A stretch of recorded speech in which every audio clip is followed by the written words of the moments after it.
শিবির চক্র আজকে আরেকটি ভাগ বদলের অপচেষ্টা করছে।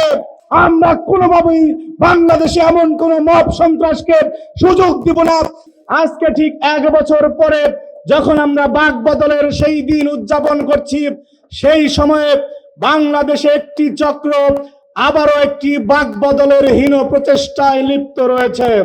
সেদিন বাক বদল হয়েছিল বাংলাদেশের গণতন্ত্রের পক্ষে, আর আজকে বাক বদলের হীন প্রচেষ্টা হচ্ছে বাংলাদেশের গণতন্ত্রকে নির্বাসনে পাঠানোর জন্য।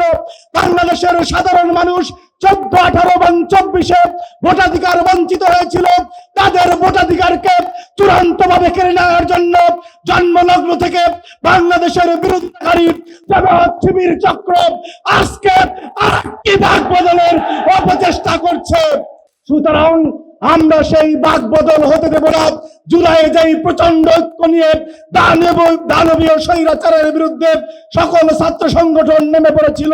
এক্সট্রিম মশার কয়েল প্ল্যান্ট ফাইবার দিয়ে তৈরি, তাই সহজে ভাঙে না, সুগন্ধিযুক্ত ও নিরবিচ্ছিন্নভাবে জ্বলে। ডেঙ্গু, চিকুনগুনিয়া বাহি সহ যে কোনো মশার বিরুদ্ধে দেয় এক্সট্রিম সুরক্ষা। তারা সবাই ইস্পাত কঠিন ঐক্য রেখে আমরা বাংলাদেশে গণতন্ত্রের বিরুদ্ধে আর কোনো বাক বদল হতে দেব না। প্রিয় উপস্থিতি, হাসিনাকে বিদায় নিয়ে করেছিলাম, সেই ঐক্যটুকু আমরা হৃদয়ে ধারণ করব। এই ঐক্য 56,000 বর্গ মাইলের জন্য দরকার। এই ঐক্য যারা 71-এ রক্ত দিয়ে এই দেশকে স্বাধীন করেছিল তাদের জন্য দরকার।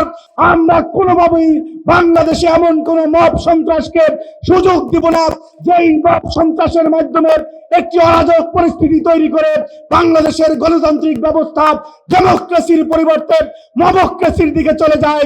সেই বিষয়ে সবাইকে সচেতন হবার আহ্বান জানিয়ে